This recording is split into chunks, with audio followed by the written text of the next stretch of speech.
الحمد لله نحمده ونستعينه ونستغفره ونؤمن به ونتوكل عليه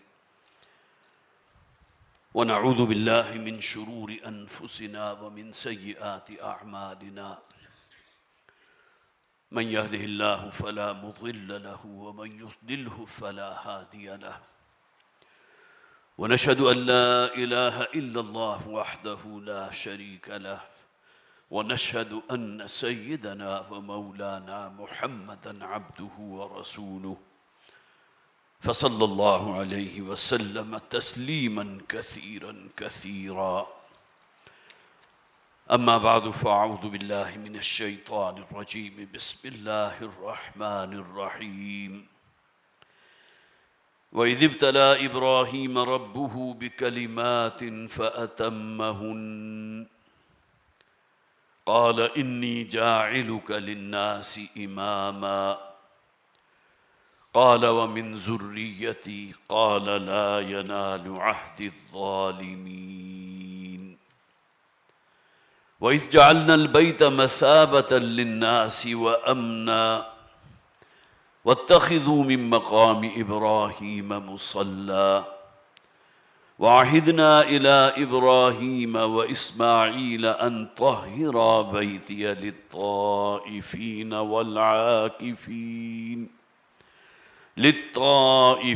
والعاكفين والركع السجود صدق الله العظيم رب اشرح لي صدري ويسر لي أمري واحلل عقدة من لساني يفقهوا قولي اللهم ألهمنا رشدنا واعذنا من شرور أنفسنا آمین یا رب العالمین۔ حضرات، سال میں دو مواقع ایسے آتے ہیں جو ہمارے لیے عید کی خوشیاں لے کر آتے ہیں۔ ایک ماہ مبارک رمضان المبارک کے اختتام پر یکم شوال عید الفطر، اور دوسرے 10 ذی الحج جو عید الاضحیٰ کا دن ہے۔ یہ گویا کہ ایک موقع بنتا ہے خاص طور پر عید الاضحیٰ کے حوالے سے کہ ہم ذرا غور کریں، ذرا گہرائی میں اتر کر دیکھیں کہ حضرت ابراہیم علیہ السلام کا اسوہ تھا کیا۔ یہ ملت محمد صلی اللہ علیہ وسلم اصلاً ملت ابراہیمی ہے، اس میں کوئی شک نہیں۔ وہ تسلسل جو قائم ہوا حضرت آدم سے اور اس کے بعد مختلف ادوار سے ہوتا ہوا حضرت نوح کو آدم ثانی کہا گیا۔ اس دوران کتنے ہی نبی اور رسول آئے، قرآن حکیم میں اس کا صراحت سے ذکر موجود نہیں ہے، لیکن حضرت نوح علیہ السلام کے بعد تو متعدد اقوام کا ذکر قرآن میں ہے۔ قوم عاد ہے، قوم سمود ہے، قوم شعیب ہے، قوم موسیٰ ہے، آل فرعون۔ اسی طرح حضرت لوط جس بستی کی طرف بھیجے گئے بتکرار و اعادہ، اور بالآخر محمد رسول اللہ صلی اللہ علیہ وسلم کی ذات اقدس جو سلسلہ نسب ہے حضرت اسماعیل علیہ السلام کا۔ گویا کہ حضور کی جو ولادت اور بعثت ہوئی ہے بنی اسماعیل میں ہوئی، جبکہ بنی اسرائیل کا جو سلسلہ قائم ہوا حضرت اسحاق سے لے کر حضرت عیسیٰ تک، اس میں سینکڑوں نہیں ہزاروں انبیاء و رسول آئے۔ رسولاً قد قصصناہم علیک ورسولاً لم نقصصہم علیک، قرآن خود کہتا ہے۔ کچھ رسول تو ایسے ہیں کہ جن کا ذکر ہم نے قرآن میں کر دیا، اپنی کتاب میں کر دیا، اور الہامی کتابوں میں ذکر موجود ہے، بائبل میں ہے، انجیل میں ہے، لیکن بڑی تعداد ان رسولوں کی ہے کہ جن کا ذکر موجود نہیں ہے۔ یہ سلسلہ رشد و ہدایت جو اللہ نے قائم فرمایا تھا، جو منتج ہوا ہے محمد رسول اللہ صلی اللہ علیہ وسلم کی ذات پر۔ جب حضور کی بعثت ہوئی تو حج کی عبادت بھی جاری و ساری تھی، طواف بھی ہوتا تھا، صفا و مروہ کے درمیان سعی بھی ہوتی تھی، قربانی بھی ہوتی تھی، لیکن اس قربانی کے جانوروں کے ساتھ جو سلوک کیا جاتا تھا، انہیں ذبح کیا اور ان کا گوشت جو ہے مختلف دیویوں اور دیوتاؤں کے سامنے رکھ دیا۔ اور اس جانور کا جو خون تھا اس سے اس دیوی دیوتا کو جو ہے وہ خون میں لتھیڑ دیا یا بیت اللہ کی دیواروں کو لتھیڑ دیا، جس کا تصور بھی انسان کے لیے انتہائی کراہت لیے ہوئے ہے، اس لیے کہ خون تو نجس ہے۔ لیکن بہرحال قربانی اس شان کے ساتھ ہوا کرتی تھی اس زمانے میں۔ تو روایات میں ہے کہ صحابہ کرام نے حضور سے سوال کیا، ما هذه الاضاحی یا رسول اللہ، اللہ کے رسول ذرا ارشاد فرما دیجئے یہ جو قربانی ہم کرتے ہیں اس کی اصل حقیقت ہے کیا؟ ایک مس شدہ تصور تو موجود ہے ہمارے ہاں کہ بتوں کے نام پر، دیویوں اور دیوتاؤں کے نام پر جانور قربان کیا جاتا ہے، لیکن اصل حقیقت کیا ہے؟ تو نبی اکرم صلی اللہ علیہ وسلم نے فرمایا، سنت ابیکم ابراہیم، یہ قربانی اصل میں سنت ہے تمہارے باپ ابراہیم علیہ السلام کی۔ گویا کہ وہ قربانی جس کا تعلق حج کی عبادت کے ساتھ ہے، یا حج کے مناسک میں سے اس ایک منسک کو، قربانی کو لے کر پورے روح ارضی پر اللہ نے پھیلا دیا کہ دنیا میں کسی علاقے میں بسنے والا ہر وہ مسلمان جو صاحب استطاعت ہے، جس کو مقدرت ہے، وہ اس میں شریک ہو۔ کروڑوں کی تعداد میں جو ہے جانور قربان ہوتے ہیں۔ اب اس بات سے میں بحث نہیں کر رہا کہ اس کے بارے میں بڑی غلط فہمیاں پھیلائی جا رہی ہیں کہ جانور کے اوپر اتنا پیسہ ذبح ہوتا ہے، گوشت ضائع ہوتا ہے، یہ ہوتا ہے، وہ ہوتا ہے، لہذا یہی رقم جو ہے کسی اچھے مقصد کے لیے صرف کر لی جائے۔ یتیموں کی سرپرستی ہے، کوئی ایجوکیشنل انسٹیٹیوٹس ہیں، کوئی ہاسپٹلز ہیں، یہ الگ بحث ہے۔ ظاہر ہے کہ اس کے اندر اگر میں چلا گیا تو اس میں پھر بہت سا وقت نکل جائے گا، اور آج جو موضوع میرے ذہن میں ہے، جو میں چاہتا ہوں آپ تک پہنچاؤں، جو پیغام ہے اس قربانی کا، نوٹ کیجئے، حضرت ابراہیم علیہ السلام کا ذکر قرآن حکیم میں 70 مرتبہ آیا، 26 سورتوں میں۔ 114 سورتوں میں سے ایک سورت حضرت ابراہیم کے نام سے موسوم ہے، سورہ ابراہیم۔ پھر یہ کہ نوٹ کیجئے کہ کچھ خصوصی امتیازات ہیں جو حضرت ابراہیم علیہ السلام کو اللہ نے عطا فرمائے۔ حضرت ابراہیم کا لقب کیا ہے؟ خلیل اللہ۔ اور خلیل اصل میں اس دوست کو کہتے ہیں جس کے ساتھ تعلق اتنا گہرا ہو کہ جس کی کوئی انتہا نہیں۔ جس طرح بعض اوقات کہا جاتا ہے نا کہ میرا فلاں دوست جو ہے مجھے تو بھائیوں سے بھی بڑھ کر محبوب ہے، حالانکہ طبعی طور پر بھائی کی محبت دل کے اندر موجود ہوتی ہے اور ہونی چاہیے، لیکن اس سے بھی بڑھ کر اگر کسی کے لیے محبت ہے تو وہ خلیل ہے۔ تو سورہ آل عمران میں فرمایا گیا، سورہ نساء میں آیت نمبر 125 ہے، وَاتَّخَذَ اللَّهُ إِبْرَاهِيمَ خَلِيلًا، اللہ تعالیٰ نے ابراہیم کو تو اپنا دوست بنا دیا، وہ خلیل ہیں۔ گویا کہ مقام خلت جو ہے یہ ایک امتیازی وصف ہے جو حضرت ابراہیم علیہ السلام کو عطا ہوا۔ پھر سورہ بقرہ آیت نمبر 124، وَإِذِ ابْتَلَىٰ إِبْرَاهِيمَ رَبُّهُ بِكَلِمَاتٍ فَأَتَمَّهُنَّ، یاد کرو ابراہیم کو اس کے رب نے بڑے بڑے امتحانات میں سے گزارا تھا، اور وہ امتحانات کیا ہیں بہت ہی اختصار کے ساتھ میں عرض کروں گا، اور وہ ان تمام امتحانات میں امتیازی نمبروں سے پاس ہوئے۔ فَأَتَمَّهُنَّ، اتم آتا ہے کسی شے کو تکمیل تک پہنچا دینا، ڈسٹنکشن۔ ایک تو کوئی شخص ہے نا جس نے 60%، 70%، 80 نمبر حاصل، 80% حاصل، ایک ڈسٹنکشن پہ گیا۔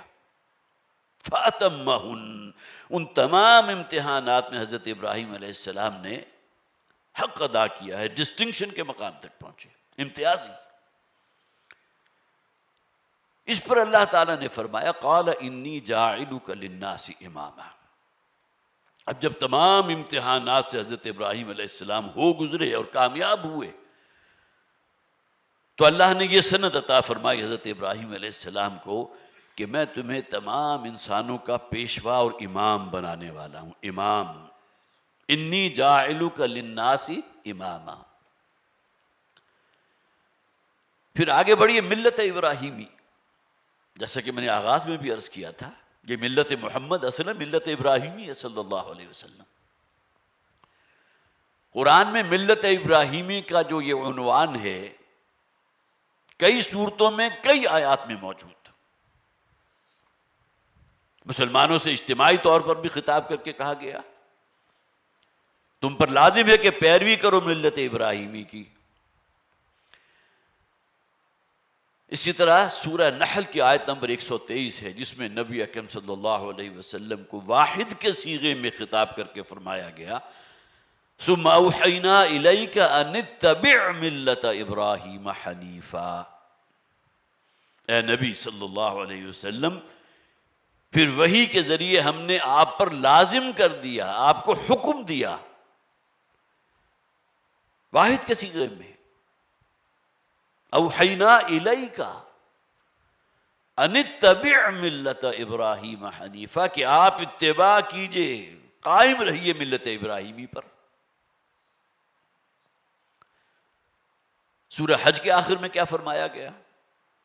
وَجَاهِدُوا فِي اللَّهِ حَقَّ جِهَادِهِ وَاجْتَبَاكُمْ وَمَا جَعَلَ عَلَيْكُمْ فِي الدِّينِ مِنْ حَرَجٍ مِلَّةَ أَبِيكُمْ إِبْرَاهِيمَ۔ یہ جو طریقہ ہے طریق محمدی صلی اللہ علیہ وسلم، یہ اصل میں ابراہیمی طریقہ ہے، تمہارے باپ ابراہیم کا طریقہ ہے یہ۔ اور حضور کو واحد کے صیغے میں جو خطاب کر کے فرمایا گیا اس کا میں ذکر کر چکا، سورہ نحل آیت نمبر 123۔ پھر دیکھیے نماز کی اختتام پر جو آپ درود پڑھتے ہیں اسے درود ابراہیمی کہا جاتا ہے۔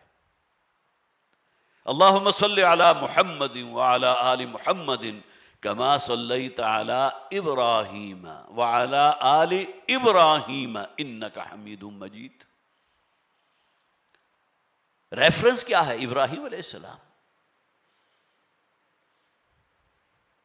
یہ درود ابراہیمی جو ہے جو آپ اپنی نمازوں میں پڑھتے ہیں، اس سے بھی تو اندازہ ہوتا ہے نا کہ حضرت ابراہیم علیہ السلام کا کیا مقام ہے اللہ کی نگاہ میں۔ تو یہ تمام چیزیں اس بات پر گواہ ہیں۔ اور پھر سب سے بڑھ کر یہ جو قربانی کا فریضہ ہم انجام دے رہے ہیں، یہ کیا ہے؟ کیا جو سورہ بقرہ میں کہا گیا تھا نا کہ وَإِذِ ابْتَلَىٰ إِبْرَاهِيمَ رَبُّهُ بِكَلِمَاتٍ، بڑے بڑے امتحانوں سے ہم نے ابراہیم کو گزارا، تو ان امتحانات کا کلائمیکس تھا کہ جس کی یاد اب ہم مناتے ہیں۔ اب ذرا تھوڑا سا جائزہ لیجئے، ایک طائرانہ نظر ڈالی حضرت ابراہیم علیہ السلام کی زندگی پر۔ جیسے کہ میں نے آغاز میں کہا تھا یہ موقع ہوتا ہے تاکہ ہم ابراہیم کی یاد منا سکیں علیہ السلام، جن کا ذکر قرآن میں اتنی فضائل کے ساتھ کیا گیا، جنہیں القاب عطا کیا اللہ تعالیٰ نے۔ تو یہ موقع ہے، اس حوالے سے بہت ہی مناسب موقع ہے۔ حضرت ابراہیم علیہ السلام کی ولادت ہوئی ایک بت پرست گھرانے میں۔ باپ آزر بت پرست نہیں تھا بلکہ بت تراش بھی تھا، اپنے ہاتھوں سے جو ہے وہ پتھر کی مورتیاں بناتا تھا، تراشتا تھا، اور انہیں لا کر جو بھی ان کا معبد ہوتا تھا، جو عبادت گاہ ہوتی تھی، وہاں سجا دیتا تھا، اور عین ممکن ہے یہی اس کا ذریعہ معاش بھی ہو۔ تو گویا کہ شعور کی آنکھ کھول رہے ہیں حضرت ابراہیم علیہ السلام اس ماحول میں جہاں شرک کے گھٹا ٹوپ اندھیرے ہیں، بت پرستی ہو رہی ہے، سورج کی پرستش ہو رہی ہے، ستاروں کو دیوتا مانا گیا ہے، چاند کو اپنا خدا قرار دے دیا گیا۔ یہ ماحول تھا۔ مشاہدہ کیا اپنی قوم کا، ان میں سے کچھ سورج پرست ہیں، کچھ چاند پرست ہیں، کچھ ستاروں کی پرستش کرتے ہیں، کچھ بتوں کے آگے جو ہے سجدہ ریز ہوتے ہیں۔ بہت سی دیویاں اور دیوتا ہیں کہ جو ان کے نزدیک بڑی عظمت کے حامل ہیں۔ یہ کیا ہے؟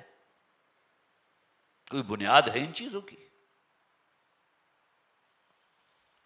گویا کہ وہ جو شعور کی ایک، جسے آپ کہیے نا کہ وہ جو سائیکل جو چل رہا ہے، ایک ایک چیز کی نفی کی۔ کیسے ممکن ہے کہ سورج کو اپنا خدا قرار دے دیں؟ سورج تو کسی نے تخلیق کیا ہے، وہ تو ایک ڈیوٹی کا پابند ہے، ایک لحظے بھر کی نہ تاخیر ہوتی ہے نہ تقدیم ہوتی ہے، ہم اسے اپنا خدا مانتے ہیں۔ کیسے ممکن ہے؟ یہ ستارے، یہ چاند، آگ کی پرستش بھی تو ہوتی رہی نا. ایران میں جو لوگ آباد تھے وہ آتش پرست تھے. کوئی آگ دیوتا ہوگا یا آگ کا الاؤ روشن کیا اور اسے سجدہ کر دیا, اس لیے کہ آج آگ کے اندر بڑی قوت ہے, وہ تو ہر شے کو بھسم کر دے گی, لہذا مرو ہو کر اس کو سجدہ کر لو. پھر وہ نعرہ توحید ہے جو حضرت ابراہیم علیہ السلام کی زبان پر آیا. ان تمام چیزوں سے اعلان برات کرتے ہوئے مختلف جو یہ طبقات موجود تھے, ان کے جو جھوٹے خدا تھے, ان سے اعلان برات کرتے ہوئے الفاظ کیا ہیں جو قرآن نے ہمیشہ کے لیے, اب ہر پڑھنے والا وہ الفاظ پڑھتا ہے, انی وجہت وجہی للذی فطر السماوات والارض حنیفا. یہ سورج, یہ چاند, یہ ستارے, ان میں کسی کی کوئی حیثیت نہیں. میں تو یکسو ہوں, میں نے تو اپنے آپ کو مختص کر لیا ہے اس ذات کے لیے جس نے اس پوری کائنات کی تخلیق فرمائی. اسی نے سورج بھی پیدا کیا, اسی نے چاند بھی پیدا کیا, وہی ہواؤں کو چلاتا ہے, وہی بارش کا برسانے والا ہے. میں تو اس خدا کا پرستار ہوں, اس کی پوجا کروں گا. انی وجہت وجہی للذی فطر السماوات والارض حنیفا, اور میں یکسو ہوں, مجھے انشراح صدر حاصل ہو چکا. نتیجہ کیا نکلا کہ قوم نے مخالفت کی, جیسا کہ ہمیشہ سے ہوتا آیا. سب سے بڑھ کر تو اپنا باپ آزر جو تھا, اب بار بار اپنے باپ کو جو ہے وہ سمجھانے کی کوشش کر رہے ہیں. ابا جانی, اپنے ہاتھوں سے آپ بت تراشتے ہیں, پھر انہیں خدا قرار دے دیتے, کیا تماشا ہے؟ کوئی جسے آپ کہیے عقل کے ناخن لیجئے, ان کے اندر کوئی اختیار ہے؟ یہ کسی کو کوئی نفع یا ضرر پہنچا سکتے ہیں؟ حضرت ابراہیم کی بار بار کی یہ توجہ دلانا جو ہے باپ پر اس درجے شاک گزرا کہ ایک دن اس نے گویا کہ آخری بات کہہ دی, لَإِن لَّمْ تَنْتَهِ لَأَرْجُمَنَّكَ وَاهْجُرْنِي مَلِيًّا. اس لیے کہ کئی آیات ہیں کہ جہاں حضرت ابراہیم علیہ السلام اپنے باپ کو یہ نصیحت کر رہے ہیں, بات پہنچا رہے ہیں, یا ابتی انی قد جاءنی من العلم ما لم یاتک. ابا جان, میرے پاس اللہ کی طرف سے وہ علم آ گیا جو آپ تک نہیں پہنچا. یا ابتی لا تعبدوا الشیطان, یہ تمام شیطانی ہتھ کنڈے ہیں, یہ دیویوں اور دیوتا, خدا کے لیے ان سے باز آ جائیں. بہت ہی محبت اور لجادت کے ساتھ یا ابتی یا ابتی. غالباً 4 یا 5 آیات ہیں پے در پہ جن میں حضرت ابراہیم علیہ السلام کی واضح نصیحت کا ذکر ہے. بالآخر زچ آ کر یا تنگ آ کر باپ نے کہہ دیا, لَإِن لَّمْ تَنْتَهِ لَأَرْجُمَنَّكَ وَاهْجُرْنِي مَلِيًّا. ابراہیم, اگر اپنے اس دعوت اور یہ جو بھی تم کام نصیحت کا کر رہے ہو, مجھے بار بار ٹوکتے ہو, اگر اس سے باز نہیں آتے تو میں تمہاری جان لے لوں گا, مار دوں گا تمہیں. اور قرآن حکیم میں جو الفاظ استعمال ہوئے ہیں وہی ہیں کہ جو باپ نے کہے تھے, لَأَرْجُمَنَّكَ, میں تمہیں رجم کر دوں گا. کسی کو موت کی سزا دینی ہو نا تو اس کا سب سے آسان طریقہ کیا ہے؟ جلاد ہے, اس کے ہاتھ میں تلوار ہے, بس ایک ہی وار پڑے گا, نہ اس کا جسم تڑپے گا یا پھڑکے گا, نہ گردن جو اس کے تن سے جدا ہو گئی اس کے اندر کوئی ارتعاش پیدا ہوگا, ختم. جسم و جان کا تعلق جو ہے وہ ختم ہو گیا. پھانسی کا عمل بھی دیکھنے والوں کے لیے کچھ کرناک ہے, لیکن جیسے ہی وہ جھٹکا لگتا ہے تو حرام مغز جو ہے وہ تو قطع منقطع ہو جاتا ہے. اس کے بعد اس باڈی کو کتنی کچھ تکلیف ہو رہی ہے کہ اس کا ہم گویا کہ ایسیس نہیں کر سکتے, لیکن کسی کو پتھر مار مار کر ہلاک کرنا, یہ کوئی جسے آپ کہیے کہ کسی کو موت کی سزا دی جائے اور یہ سزا ہو تو اس سے زیادہ تکلیف دہ موت اور کوئی نہیں. یہی وجہ کہ شادی شدہ زانی کے لیے ہمارے دین کے اندر جو سزا مقرر ہے یہ رجم کی سزا ہے, جس کے بارے میں کوئی اختلاف نہیں. تو حضرت ابراہیم علیہ السلام کے لیے جو الفاظ استعمال کیے باپ نے, لَأَرْجُمَنَّكَ, میں تمہیں پتھر مار مار کر ہلاک کر دوں گا. گھر سے نکلے ہیں, ظاہر ہے کہ اب اس گھر میں رہنے کی تو کوئی گنجائش نہیں. سلام علیک ساستغفر لک ربی انہ کان بی حفیا. باپ کے لیے یہ الفاظ کہتے ہوئے, جیسا کہ قرآن میں کہا گیا نا, وَإِذَا خَاطَبَهُمُ الْجَاهِلُونَ قَالُوا سَلَامًا. جب کوئی مشتعل مزاج یا کوئی جو ہے جاہل قسم کے جذباتی لوگ تم سے گفتگو کریں اور بات سمجھنے کو تیار نہ ہو تو ان سے الجھا مت کرو، انہیں سلام کہہ کے وہاں سے رخصت ہو جایا کرو، قرآن میں ہدایت ہے۔ تو حضرت ابراہیم علیہ السلام نے سلام علیک، ابا جان ٹھیک ہے، اب میں سلام کرتا ہوں، آپ کو گھر سے رخصت ہو رہا ہوں، سأستغفر لک ربی، اپنے رب سے میں آپ کے لیے دعا کروں گا، اللہ آپ کو ہدایت دے دے، اللہ آپ کے گناہوں کو معاف فرمائے۔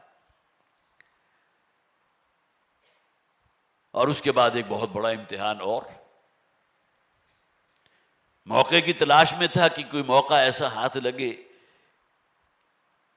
کہ ان کا یہ جو بڑا معبد ہے، جو بڑا ہیکل ہے، جس کے اندر جو ہے بیسیوں کی تعداد میں دیویوں اور دیوتاؤں کے مجسمے موجود ہیں، یہاں بستی والے کہیں یہاں اس بستی کو خالی کر کے کہیں نکل جائیں تو میں جو ہے جو ایک سکیم ان کے ذہن میں تھی، اس سکیم پر عمل درآمد کرنے کے لیے موقع کے منتظر تھے۔ تو کوئی ان کا سالانہ جشن تھا یا تہوار تھا، بستی کے تمام لوگ جو ہے وہ بستی سے نکل گئے اور کہیں جو ہے سمندر کے کنارے یا کہیں جا کر پوجا پاٹ کرنے لگے یا جو بھی کرنے لگے، کچھ جشن و تہوار کے موقع پر ہوتا ہے۔ حضرت ابراہیم علیہ السلام ان کا جو ہیکل تھا اس میں چلے گئے، ہاتھ میں ایک بہت بڑا تیشہ تھا اور جتنے بھی وہاں وہ بت تھے ان کو چکنا چور کر دیا۔ قرآن میں کئی صورتوں میں حضرت ابراہیم علیہ السلام کی زندگی کے مختلف ادوار کا تفصیلی ذکر موجود۔ واپس آئے تو قوم کے لوگوں نے فوراً پہچان لیا ابراہیم ہے، اصل میں ہماری بستی میں جو ان بتوں کے معاملے میں جو ہے وہ کچھ جو ہے کہا کرتا تھا کہ ان کی کوئی حقیقت نہیں ہے۔ حضرت ابراہیم علیہ السلام کو حاضر کیا گیا۔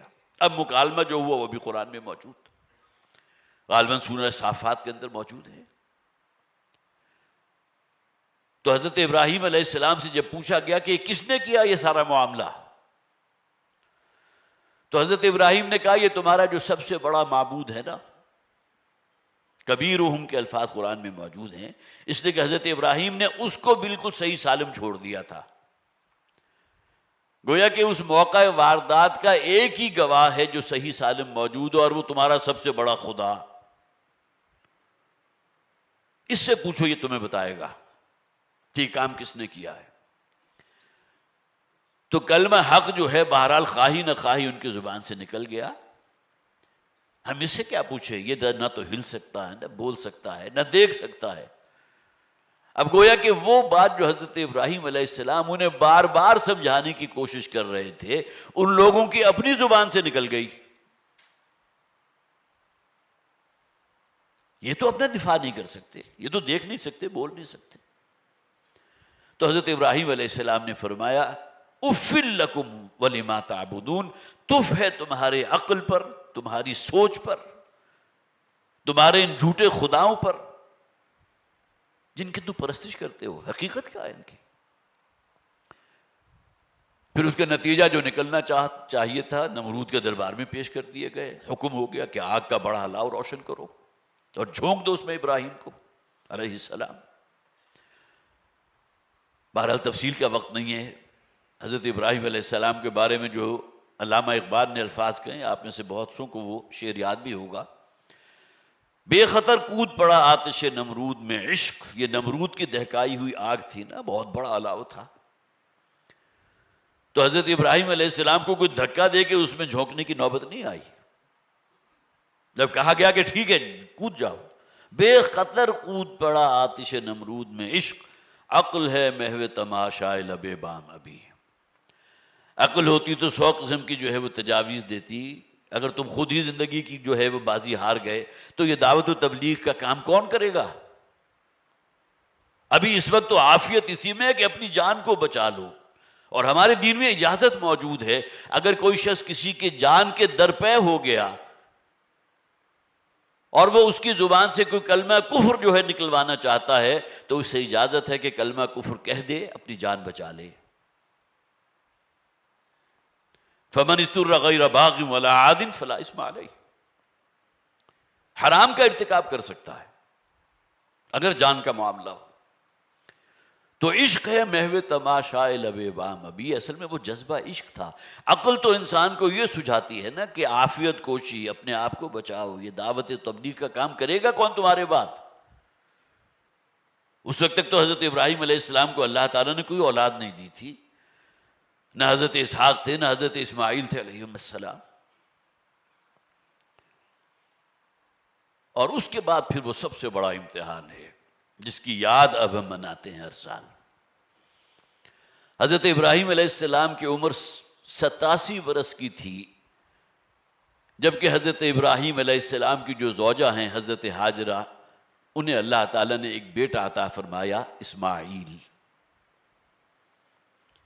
جب اسماعیل تقریباً 13-14 برس کے ہوئے تو حضرت ابراہیم 87 برس کی بجائے 100 برس کے ہو گئے.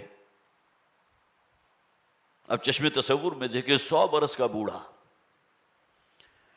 جس نے اللہ سے دعائیں مانگ مانگ کر ایک بیٹا حاصل کیا، اور وہ بیٹا اب اس کا دست و بازو بن رہا ہے، کھیتی باڑی میں جو ہے اپنے باپ کا ہاتھ بٹا رہا ہے.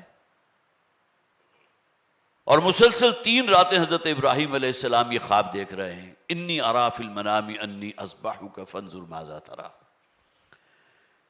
بیٹے میں دیکھ رہا ہوں، مسلسل دیکھ رہا ہوں. اور روایات میں 3 راتیں آپ نے خواب دیکھا کہ آپ اپنے بیٹے اسماعیل کو ذبح کر رہے ہیں. بیٹا بھی تو آخر ابراہیم کا تھا نا علیہ السلام. فوراً سمجھ گئے، حالانکہ 13-14 برس کی عمر کیا ہوتی ہے، کھیلنے کودنے کی عمر ہے. تو حضرت اسماعیل نے کہا اپنے والد سے مخاطب ہو کر، فَافْعَلْ مَا تُؤْمَرُ. ابا جان، آپ کو یہ اللہ کا حکم ہے جو دیا جا رہا ہے خواب کے ذریعے، لہذا جو حکم دیا جا رہا ہے اس پر عمل کیجئے. فَافْعَلْ مَا تُؤْمَرُ، جس کا آپ کو حکم دیا وہ کام کر گزریے. سَتَجِدُنِي إِن شَاءَ اللَّهُ مِنَ الصَّابِرِينَ، جہاں تک میرا معاملہ ہے آپ مجھے صبر کرنے والوں میں پائیں گے. یہ الگ بات ہے اللہ تعالیٰ کو حضرت ابراہیم علیہ السلام کی یہ ادا اتنی بھائی، نہ صرف یہ کہ حج کا ایک منسک بن گیا، وَلِكُلِّ أُمَّةٍ جَعَلْنَا مَنْسَكًا لِيَذْكُرُوا اسْمَ اللَّهِ عَلَىٰ مَا رَزَقَهُم مِّن بَهِيمَةِ الْأَنْعَامِ. یہ جو مویشی اللہ تعالیٰ نے دیے ہیں، یہ بھیڑ بکریاں ہیں، یہ اونٹ ہیں، یہ مویشی ہیں، یہ گائے بھینس ہیں، یہ تمام چیزیں اللہ تعالیٰ کے جو مویشیاں ہیں کس لیے؟ اور خاص طور پر اللہ کا قرب حاصل کرنے کے لیے. قربانی ہے کیا؟ قرب. حضرت آدم علیہ السلام کے جو 2 بیٹے تھے ان میں سے ایک نے قربانی پیش کی تھی نا، اذ قربا قربانا فتقبل من احدہم ولم يتقبل من الاخر. حابیل اور قابیل 2 بیٹے تھے. حضرت حابیل کی قربانی اللہ نے قبول کر دی، قابیل کی قربانی رد کر دی. نتیجتاً قابیل نے حضرت حابیل کو قتل کر دیا. وہ حاسدانہ جذبات اس درجے جو ہے انگیخت ہوئے کہ ان کی جان لینے سے بھی دریغ نہیں کیا. تو قربانی تو اس وقت سے چلی آ رہی ہے. حضرت آدم کے بیٹوں کے زبون میں قربانی کا ذکر موجود ہے. تو یہ ادا اللہ تعالیٰ کو اتنی بھائی ہے کہ اس کو تمام دنیا کے مسلمانوں پر گویا کہ اب ایک شے وہ ہے کہ جو بھی یاد منائے، جس پر قربانی واجب ہے، جو قربانی کرنا چاہے، جو صاحب استطاعت بھی ہو. اور پھر یہ کہ بہرحال حج کے موقع پر جو قربانی کی جاتی ہے وہ حج تمتع کی قربانی ہے جو آپ وہاں کرتے ہیں. تو یہ اصل میں جو لیسن ہمیں مل رہا ہے وہ کیا ہے کہ حضرت ابراہیم علیہ السلام کی پوری زندگی جس اعتبار سے مختلف امتحانات سے معتبر ہے، جس میں اللہ تعالیٰ نے انہیں بہت ہی، جسے آپ کہیے کہ کامیابی کی بلند ترین درجوں تک ان کو جو ہے کامیاب فرمایا تھا، انہی کی آخری ادا اللہ تعالیٰ کو اتنی پسند آئی ہے کہ قربانی کی شکل میں اس کی یاد ہم منا رہے ہیں. لیکن اصل میسج اللہ کے حکم کے سامنے گردن ڈال دینا.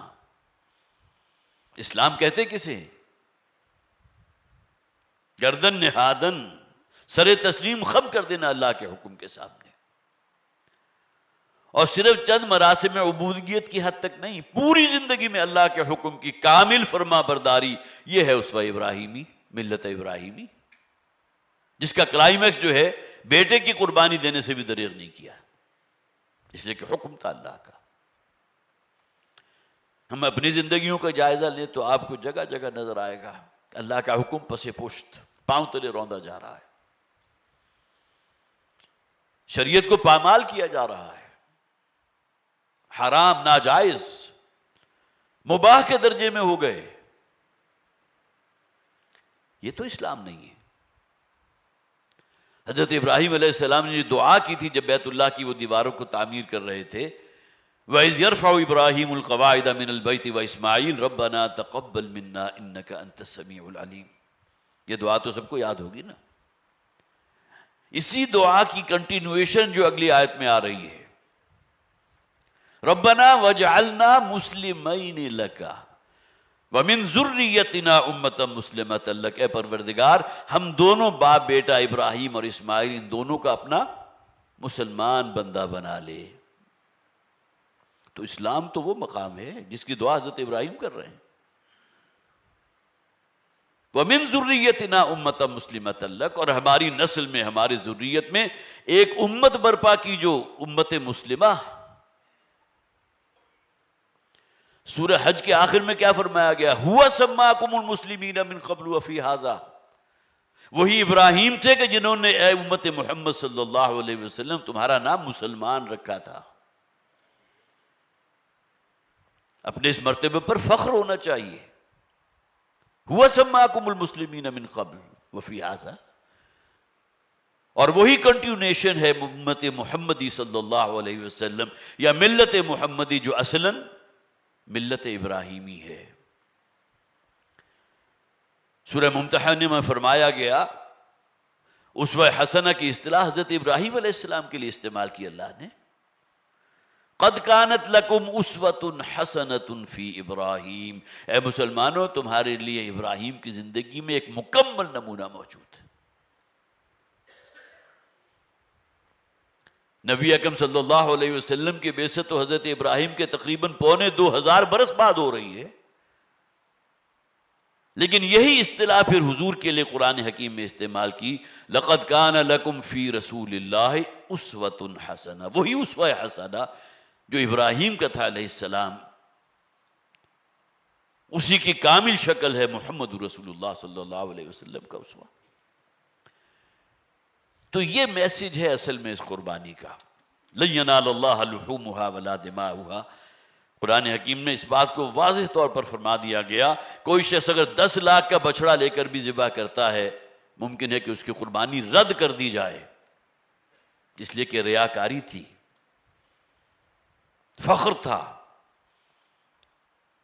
پوری بستی والوں کو معلوم ہو کہ فلاں شخص نے جو ہے 20 لاکھ کی گائے کی ہے. حالانکہ قرآن کیا کہتا ہے؟ تمہاری اس جانور کا خون جس زمین میں جذب ہوا، اس کا گوشت تم نے کھا پی لیا، اس کے اور اعضاء جو ہے استعمال ہو گئے. لن ینال اللہ لحومها ولا دماؤها ولکن ینالہ التقوی منکم. اللہ تک اگر کوئی چیز پہنچتی ہے تو وہ خلوص ہے جو بندے کے دل میں ہوتا ہے. اللہ تعالیٰ مجھے بھی اور آپ کو توفیق عطا فرمائے کہ ہم اپنی زندگیوں کا جائزہ لیں، اور خاص طور پر جیسے کہ آج میں نے عرض کیا کہ اسوہ محمدی صلی اللہ علیہ وسلم اصل میں ایک، جسے آپ کہیے کہ کامل شان ہے اسوہ ابراہیمی کی علیہ السلام. اس پر اللہ تعالیٰ میں توفیق عطا فرمائے کہ ہم عمل کر سکیں.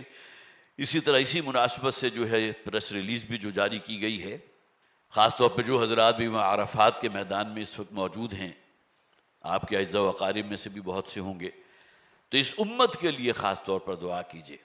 امت پہ تیری آ کے عجب وقت پڑا ہے. یہ امت کے جو اس وقت جن مشکلات کا شکار ہے، جو ظلم ہو رہا ہے، انڈیا کو دیکھ لیجئے، وہاں کے مسلمانوں کو دیکھ لیجئے، ہر جگہ جو ہے جو عرصہ حیات تنگ کیا جا رہا ہے، اور جس طرح شیطان ننگا ناچ راچ رہا ہے، جو خواہ ہماری معیشت ہو، خواہ ہماری معاشرت ہو، معلوم ہوتا کہ اب ہر شے جو ہے وہ شیطان ہی کی اعلی کار بنی ہوئی ہے.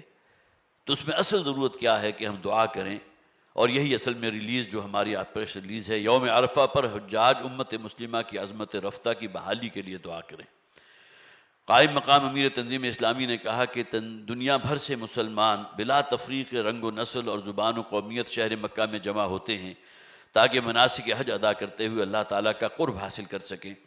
حقیقت یہ ہے کہ آج مسلمانوں کی ذلت اور رسوائی کی بنیادی وجہ یہ ہے کہ انہوں نے اللہ اور اللہ کے رسول کے احکامات کو پس پش ڈال دیا، اور دنیا میں کہیں بھی حقیقی اسلامی نظام نافذ نہیں. یوم عرفہ کا اصل پیغام یہی ہے کہ مسلمان صحیح معنوں میں امت واحدہ کی صورت اختیار کریں اور رب کی دھرتی پر رب کا نظام نافذ ہو، تاکہ ہمیں اللہ کی رضا اور اللہ کی نصرت حاصل ہو سکے اور ہماری دنیا اور آخرت دونوں سنور جائیں.